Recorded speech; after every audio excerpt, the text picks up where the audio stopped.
What is going on, everyone? My name is Andy. Welcome back to another FPL video. This one is the FPL Kneejerk for Game Week 10, but a little bit different because it's not live. So if you're someone that watches the Kneejerk streams and skips through little parts of it, please do not skip the bit that I'm about to say because I'm going to explain why it's not live, right? So content is going to look slightly different this week. Hopefully, I'll have all the same videos out at all the same times that I usually do. The worst thing that might happen is that they're at slightly later times. I just don't know yet, right? I'm not going to be able to record like I usually do, and I'll have a webcam, not a green screen, but other than that the content should all be the same. But for the Kneejerk, I can't do it live tonight, so what I thought I would do is put it out at the same time. But obviously I've not seen all the games yet because I'm having to record this in advance. I've not seen all the Sunday matches, so basically I'm reacting to Saturday, and to be honest, so much happened on Saturday, there's a lot of stuff to react to. And obviously anything that happens on Sunday, so you're looking at I'm looking at the fixtures now: Brentford versus Leicester, West Ham, Spurs, and Man United, Liverpool.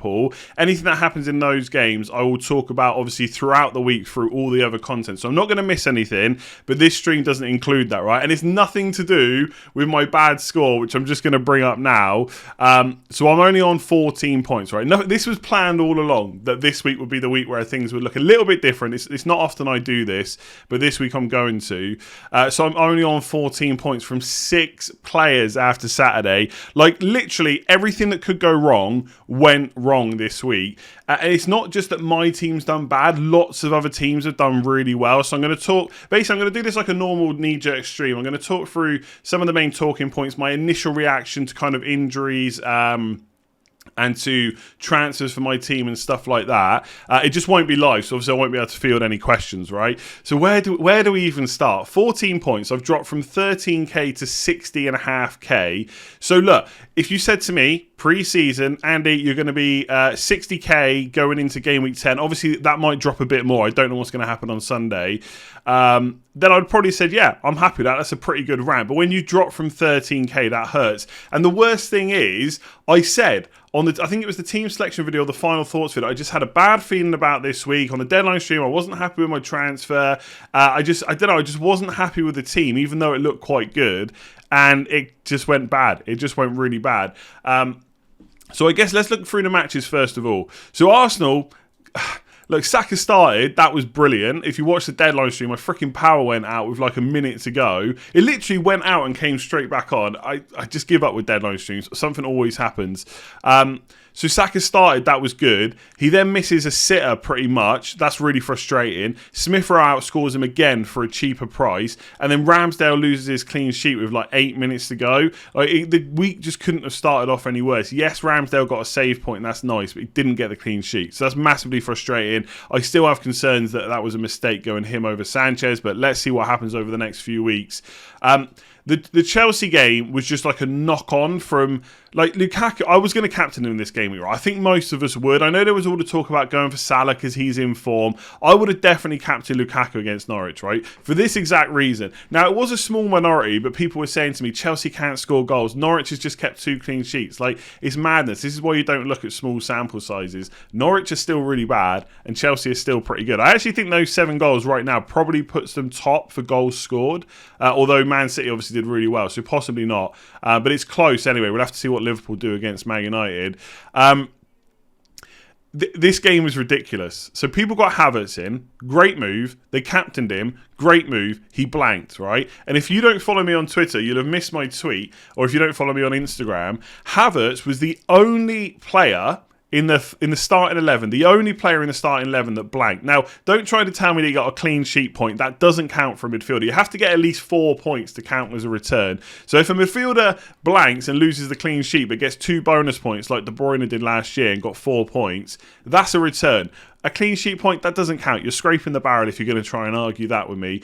Every other player, so all the defenders either got a clean sheet or they got a clean sheet and a goal or an assist or whatever. Kovacic and Jorginho both got assists. Mount obviously got the hat-trick. Hudson-Odoi scored as well. Loftus-Cheek even came off the bench and got an assist. Rudiger, I think he was off the bench anyway. Rudiger got an assist for the penalty, which Mason Mount missed. The Krul was off his line. He got to take it again. Like, the game just could not have gone any worse. Chilwell scoring, and I had Azpilicueta, who didn't play. Now, I was quite glad that he just didn't come off the bench at the time, but I put Laporte ahead of Livramento. This is what I mean. Everything that could go wrong went wrong. I went into that Man City-Brighton match just thinking, if Man City keep a clean sheet, it's bad, but it's not quite as bad as it would be if they lost the clean sheet. And as soon as they lost the clean sheet, that was just game week over, because Trent, Salah, captain, Vardy, Antonio, and Bomo, of course they could do well, but most of those players are quite highly owned, so all they'll really do is reduce the damage. In Bomo, if he gets like 2 or 3 goals, then okay, that's pretty big, and maybe that helps me out quite a lot. But I just don't think that's going to happen against Leicester. So yeah, I think just coming back off the Chelsea game. So first of all, look, Rudiger's. I think I've got to try and find a new term than nailed, right? Because I think very few players in Chelsea and Man City are actually nailed, like in terms of playing week in, week out, 100%. Even Diaz has missed a game recently, right? I think Rudiger's actually slightly more nailed than Azpilicueta. I think I said that last week or the week before. I think Azpilicueta is going to play most games, by the way. But obviously Tuchel is trusting players like Chalobah. So there is now even more of a concern that Azpilicueta doesn't play some games. It's not very often that he's going to play right wing back instead of Reece James when Reece James is fit. So Azpilicueta is not a problem, but obviously not playing in the 7-0 when everyone else got points apart from Havertz. And by the way, don't knee-jerk over Havertz, keep him. Even if it's Havertz to Foden, I would still be tempted to keep Havertz, to be honest, for a couple more games. Just see what happens with Lukaku. They've still got a couple of nice games now. Newcastle away, Burnley at home. Look, it's unlucky with Havertz. It really is. Like, he could have got points in that game. The only one not to. Absolutely insane.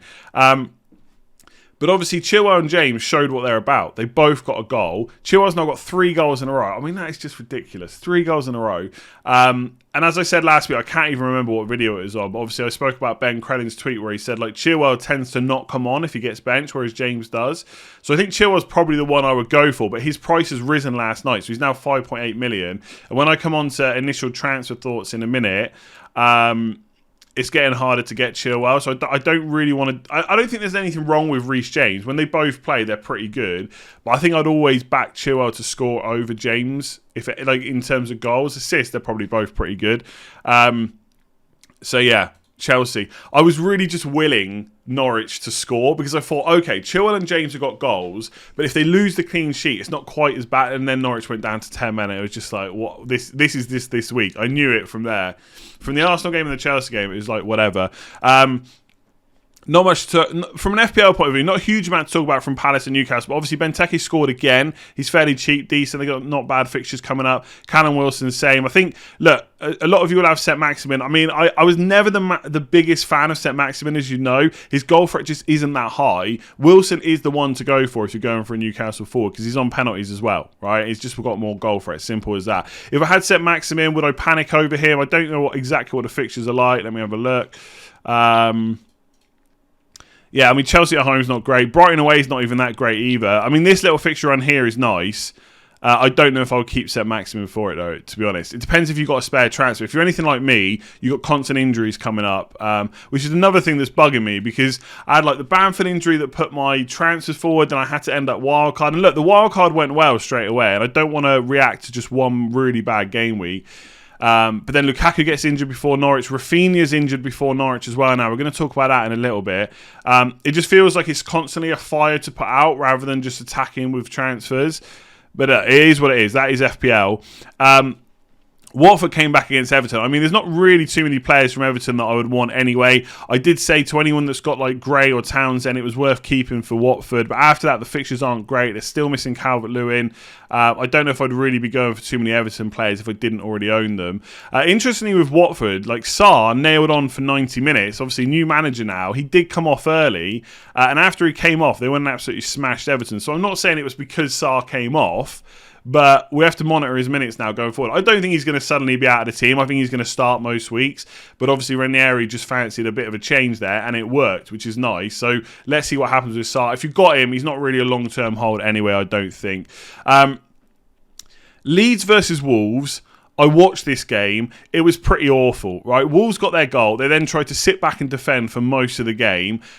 Leeds found it really hard to break through. Basically, what kept happening was Rafinha kept dropping deep to get the ball, and what he really needed was a Rafinha to pass to up front. Just no one really offered anything, and it wasn't until the last 20-odd minutes where Wolves just could not get on the ball at all, and Leeds brought on Gelhardt, who I think is a 4.5 million forward, by the way, and he ended up winning the penalty, and he actually looked pretty lively. I don't think he's a long-term pick, right? Because as soon as Bamford's back, he'll be out of the team. But it's interesting nonetheless. Jimenez got the assist. Huang got the goal again. So again, if you went Huang over Jimenez, very nice. These two should be pretty much nailed on. The big news, of course, is that Rafinha, Rafinha's been... He's been, fine, but he's also been an absolute nightmare. Misses Southampton, only plays 53 minutes against Wolves. I just don't know. It was such a bad tackle. It's nothing he's done wrong. It was such a bad tackle. Now, if you're on Instagram, you've probably seen this where he says, "Hello guys, just coming to say I'm fine. It was nothing serious, so I'm back soon. Thank you for the messages and concerns." So obviously, a lot of people then think, "Oh, great, he's going to be back soon." But soon could mean anything. And also, I'd be really careful about taking into account what players say, because a lot of times players kind of play down how bad an injury is. My guess is when he put that on Instagram, he hadn't even had it scanned yet, so the club don't even know how long he's out for. I saw the tackle, it was bad. I don't really know how Saiss got away with just a yellow card. Probably should have been a red. The way Rafinha's ankle moved was just not good at all. It was a horrible challenge, and now he's injured before Norwich, just like Lukaku. Some people have gone without him, and fair enough. But it's annoying. I'll be honest, it's annoying that he gets freaking injured before Norwich, and I just don't see how he makes this game. According to, I think it was the Times or the Telegraph, he left on crutches and with a protective boot. Now, I'm no doctor, but I don't think he's making Norwich. Right? He might be back soon after that. Initial thoughts are get rid. Because Leicester at home, Spurs away and Brighton away. The thing is, I still think he's great value. I've been saying it all season. But these fixtures aren't great. Without Bamford as well, Leeds are struggling a little bit, I would say. Palace and Brentford are decent. But then it's Chelsea away, Man City away, Arsenal at home, Liverpool away. This fixture is just bad. So if he's going to miss a couple of these games, I'm definitely cashing in. And I might even cash in this week. Annoyingly, I had the exact money last night to go to Foden. I just couldn't make the transfer earlier. I just didn't want to make it because I was a little bit frustrated in my team, and I thought if I make a decision like that when I'm annoyed, it's probably not the best time to do it. But Foden went up in price, and now I'm 0.1 million off. I do have a transfer thought for how I can get around that, which I might do. But as you can see, the team's looking pretty good. What else happened? So 2-2 Burnley and Southampton. The reason I put Livramento on the bench, just to kind of justify it, because I know people will be saying you're an idiot for benching him, was because I just don't rate the Southampton defence. The problem is he's obviously playing in an advanced position and he's doing really well. And he got his goal, and look, fair enough to owners. He got 2 bonus points as well. I'm going to have to rethink how I think about Livramento, I think, because they've got good fixtures coming up. He is very attacking, so maybe I should just start playing him. I find it very difficult to kind of decide what to do with these players. For anyone that played a few years ago when Lundstrom was really good, that's the season that my account got hacked, and I didn't get him in on my wildcard. I massively overthought it. It was a write-off season anyway, but I overthought that move, and he kept scoring every week, and I didn't bring him in. And Livramento, I don't think he's quite at the point where he's Lundstrom-esque, but he's not far off. And I think if he's going to keep his place like he is, there is the potential at some point to really downgrade a defender really cheap, because you know that you can play Livramento every single week if you need to. Now, obviously, I don't necessarily want to play him against Liverpool away and stuff like that, but this fixture run here, realistically, this fixture run here, there's no games apart from Liverpool away where you really should be that afraid of having to play him. If you had to. I'm not saying that he's now the best defender in the game or anything like that. He's not better than Trent, etc. Not better than Cancelo. Probably not better than Chilwell or James. They all play for teams that are going to defend better. But you shouldn't be afraid of having to play him in most of these fixtures. And I think I need to kind of retrain myself to know that, right? That should be in my thinking. When I'm thinking about a transfer move, I'm thinking, right, well, if I do this, I'm going to bench Livramento. Well, is that a good move? Maybe it's not. And we're going to come on to that when I talk about my transfer instincts in a minute. Brighton, Man City, this game just topped it off. I was like, Brighton are a pretty good defence. They're at home. Could they at least keep Man City to just a couple of goals? Like I even said, I didn't expect Brighton to turn for Man City to turn Brighton over, and that's exactly what they did. And look, there was some fortune. Sanchez made a mistake. The second Foden goal, he didn't even know anything about it. It just hit him and went in. Jesus' shot was off target as well. So look, there was fortunate happenings there, but also Foden deserved his points because he could have had more later on. He got the assist from Mahrez. Like it was like almost, I think it might have even been the last kick of the game. It was like 94th or 95th minute. Again, obviously, there's a lot of new Foden owners. There was a lot of people talking about doing Foden to Havertz -4. I can't remember exactly what I said on the deadline streams, but I definitely said if it's not for captain, don't do it. I don't even think I liked it as a move for captain either. But maybe I didn't say that. I can't remember. But Foden looks good, and Foden looks like the pick of the Man City midfielders. So I toyed with Gundogan. Obviously, Bernardo Silva's playing well, but Foden just looks like the one because if Grealish misses out, he'll play left, and if he doesn't, he's playing false 9 or playing as a 9, whatever. I don't even know what the difference is, to be honest, massively. So it doesn't really matter. He's playing through the middle, and Foden just looks like the one. And it's not knee-jerk. I had him on the watch list video and stuff like that. But obviously he's playing really well. The thing is, I was going to look at getting him in game week 12. Like, I still think Man United away is not a fantastic fixture. Let's see what happens against Liverpool. If Liverpool smash them tonight, fair enough. We'll say that's an easy fixture. But this fixture run is just good, and he will miss some games. Like he's not. I don't think any Man City player still is nailed for 90 minutes every single week. But he's going to play enough minutes, and possibly he won't miss. Maybe he won't miss any. Maybe he'll only miss one of these games. This is a really good run of fixtures anyway, and Man City are already the best attack in the league. So I really want Foden. The question is, do I get him this week? Right. So that's kind of what happened. My initial thoughts, obviously, with Rafinha are to get rid. I don't think there's any other key players that people will be thinking about. I guess some of the questions would be sideways moves. Like, would you move like Diaz to Chilwell to James? Would you move Azpilicueta to Chilwell or James? I think if I had spare transfers, I probably would. I think they're going to pay it off. One thing we've got this week is midweek Carabao Cup fixtures. So this is a really good opportunity for clubs to maybe rest some of their players. But it's also, I think it's like last 8 or something like that. Maybe it's last 16. I can't quite remember.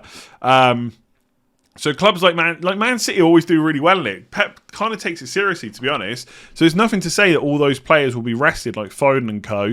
Like, will Alonso come in? I think Chelsea have got a fixture. Let me just bring it up on another screen, because otherwise the squad will move. Yeah, they've got it's round of 16, last 16. Chelsea got Southampton at home. So will Tuchel bring in Alonso?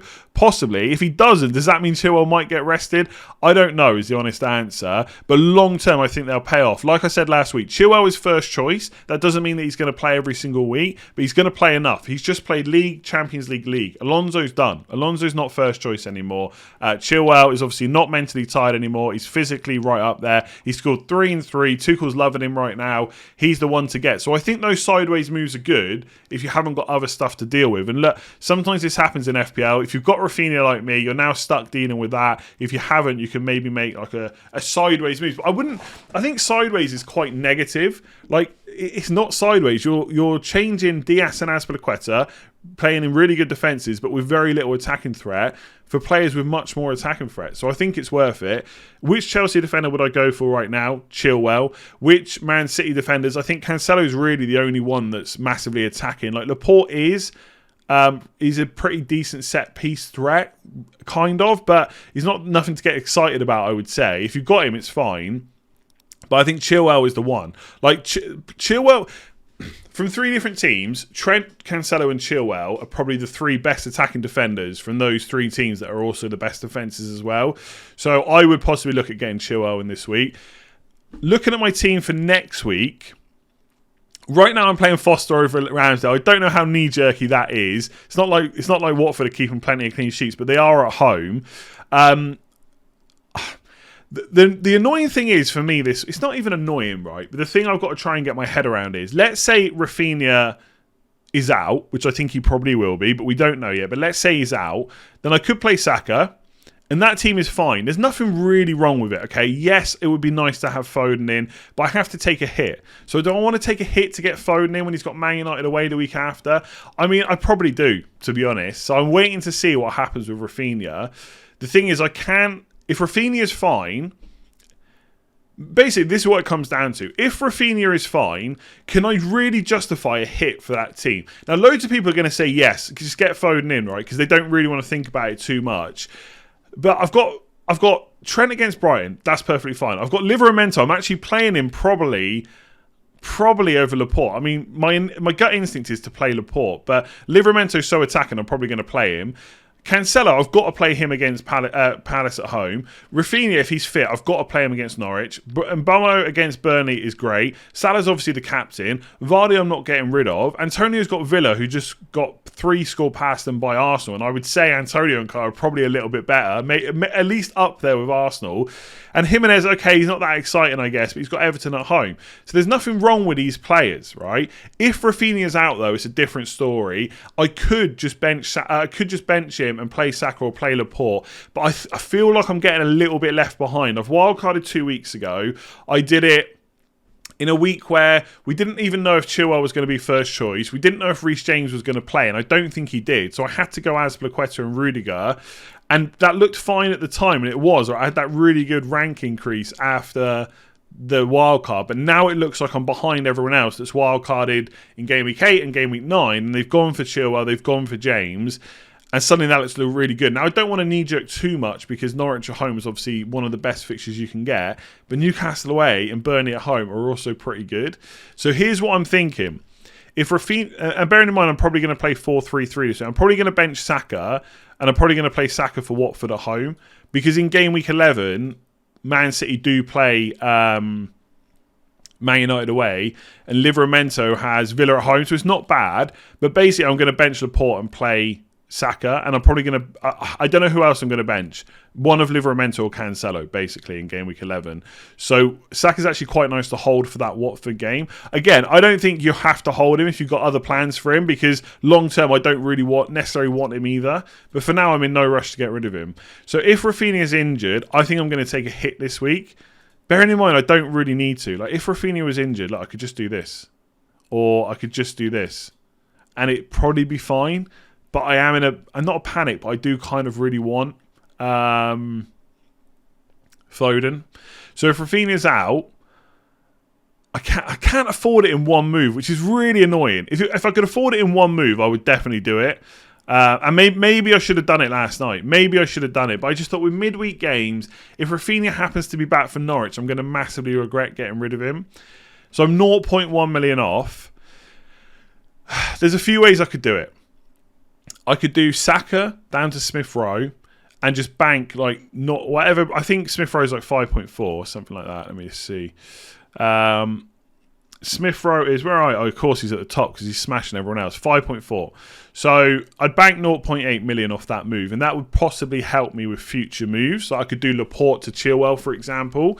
And in fact, maybe that is the best way to do it, because I don't really need to get rid of Azpilicueta, but I just think I think that Azpilicueta spot, the reason I don't like it too much is that it's just taken up quite a lot of money, where you got Rudiger, Chilwell and James are all cheaper, and Laporte's also cheaper as well. And the one thing I'll say, this is a knee-jerk stream, right? So it's not very fluid in terms of I'm just speaking about what's on my mind. The thing with Laporte, okay, really annoying that he played yesterday because it blocks Livramento, but if we think about it, he has now played the last Premier League game, which was against Burnley, right? Yeah, so in this game, Diaz got benched and Stones came in. Laporte kept his place. Laporte then played in the Champions League with Diaz. So I was thinking against Brighton, could Pep play Diaz and Stones? And he didn't. So to me, that tells me that Laporte's not nailed on to play every single week, but he is definitely first choice, and Stones is not going to get in ahead of him for now. So in some ways, that actually makes me quite happy about owning Laporte. And because of the 0.6 million difference, I'm much more likely to get rid of Azpilicueta. So, look, I'd much rather have had Livramento's points than Laporte. I'm not trying to say I wouldn't. But going forward, Laporte looks fairly nailed. Again, not every week, but he's going to play the majority, I think, which is nice because Man City defence is great. And it's not every week that Chilwell and James are going to score goals and get clean sheets. So having that double Man City defence could be quite nice. Obviously, a lot of you have got it with Cancelo and Diaz. So I think Foden in. I think Azpilicueta to Chilwell is probably the more attacking move. I feel like I feel like if I'm going to bench Saka anyway, why would I want to bring... If I bring in Smith Rowe, that might be nice long term, but I'm probably just going to bench Smith Rowe. So I'd rather make the more attacking move and play Chilwell. I've got a 0.2 million buffer, which is why I didn't do the move last night. I get Chilwell in for Newcastle away, Burnley at home. Okay, then the fixtures get a little bit tougher. Leicester away, Man United at home. But overall, it's a pretty nice set of fixtures at a time where I think he's going to play quite often. And also, what I've really got to get my head around is, if he's not going to come on very often when Alonso does get to play, I'm going to play 3 defenders most weeks, maybe not this week, but most weeks, then I've got Laporte or Livramento to come on, and that's perfectly fine. So I think maybe I didn't think about that enough. I mean, it's a little bit of hindsight as well, but maybe I didn't think about that enough when I initially made the move. So I think that looks really nice. So if you just imagine this team, but Chilwell instead of Azpilicueta and Foden instead of Rafinha, I mean, that is a pretty tasty team for next week. And I've still got Saka and Laporte on the bench, right? So I've still got a really solid squad. And at that point, I don't think I'm really massively behind whatever could even happen today. Obviously, you'll have seen the matches by the time you see this video. The only thing is obviously Kane. If I had 0.1 million more, I'd have Kane in this spot instead of Vardy. I think I can get away with it for the next couple of weeks because Arsenal at home, Leeds away. But from game week 12, I've got to make a big decision on Kane.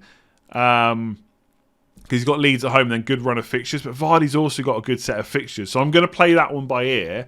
But that is the only other move. I think once I've got Foden and Chilwell, then really... And obviously things could change quite quickly over the next couple of weeks. But if I make that move and Rafinha's out for a while, which I think he probably will be, then the only other moves on my mind are Vardy to Kane and Antonio to Tony. And then I feel like the team is looking pretty good. Like, I'm not really too concerned about many other places. Like, at some point, the fixtures are going to turn for, like, Jimenez and stuff like that. But that's a long way away. Look, there's so much rubbish going on at the moment, I don't really want to think about it. But if I just look here... I think I've got to make an extra move down the line. I just don't think I'm going to have enough money to do all those moves. So if I bring Chilwell in and I bring Foden in, then Antonio to Tony, probably in game week 11. I'm going to keep Antonio for Villa away. So Tony comes in. I still like Tony. And I've got 1.5 million. So this is how close it is. So with Spurs, Kane is 12.1. Right, so I don't know if I'm going to be able to afford this, and if I don't, I think the player that will probably go is Saka, because I could do Laporte down to Pinnock, but I think Saka down to Smith Rowe might be the better option, because I think there's certain games where, like Newcastle at home, I'd be happy to play him. Everton away, Southampton at home, I'd be happy to play him. Leeds and Norwich, I'd be happy to play him, and I still think that Saka is more nailed. If I'm still using that word, more nailed than Smith Rowe. But Smith Rowe also looks undroppable right now. So I think for the time being, he's probably perfectly fine. So that's probably where I'm going to make the money. So because I've slept on the Foden stuff and the Rafinha injury, and I've taken the price rises on the chin, and because I know I've got a way to get to these moves that I want to do, I'm feeling okay about the team right now. It was a really bad game week. It could get worse on Sunday evening. I could fall down. Like I did say, if I had a bad enough red arrow, it could be outside the top 100k because the points are so close right now. But I'm feeling good about the team going forward. And I don't think I've made too many mistakes. I don't think anyone really looked at my team and said it was awful pre this game week. So, look, a 4.7 million game week rank is not good. By the way, without the bench points of Laporte, those 2 points, my game week rank is 5.7 million. So those 2 points give me an extra million in game week rank. That's how close things are right now. But I think this team looks pretty good. I wish I could have got Kane in instead of Vardy because that would have just saved me a transfer. But ultimately, it could be, if Rafinha's out, Chilwell and Foden in. And to be honest, yeah, no, if Rafinha misses out, I'm definitely going to do this, I think. Chilwell and Foden in for game week 10. Tony in for game week 11 and Kane in for game week 12, and just hope that Tony and Kane don't go up another 0.1 million. I think the fact that Tony plays Leicester at home, I think the fact, not that he plays Burnley away, but the fact that people have got like Antonio against Villa will make them not want to make the Tony move. And obviously Kane's got Man United at home in game week 10, so I hope that will keep the transfers down. But we know what FPL managers are like. If Tony scores a brace against Leicester or Kane scores a brace against West Ham, they're going to go up in price and I might have to take another hit. But I think I'm prepared to do that to get the team that I want because I feel like I'm lagging behind a little bit. Anyway, that is the Kneejerk stream. Some initial thoughts about about my team, some initial thoughts about what's gone on so far. Apologies that I can't do this live. Apologies that I can't include the Sunday games, but it's the only way to get this video out. And like I said, I'm going to go through all the action, all the talking points through the rest of the week. We'll have watch list, transfer tips, team selection. We'll have game week preview on Thursday as normal, captaincy on Friday, deadline stream, final thoughts, and all that good stuff. So thanks for bearing with me. It's not very often that I miss streams. If you've been watching my content for, by the way, I'm nearly coming up for 5 years making FPL content. If you've been watching it that long, you know I don't miss many game weeks. So thanks for bearing with me. Hopefully you enjoyed that. Hopefully we're on to better things next game week. Look, bad game weeks happen. It's how you react, and it's why I didn't make any moves last night, because things could change. If Antonio gets injured, suddenly I can take out Antonio to Tony for game week 10, and I can get Rafinha or Saka to Foden. So things change quickly, which is why I'm not making any moves. I think the team looks good. Without any transfers, that team looks good, but it could look a little bit better. So anyway, I'll leave it there. Thank you very much for watching. Please do give it a like if you enjoyed it. Hit that subscribe button if you're new around here, and I'll catch you again tomorrow.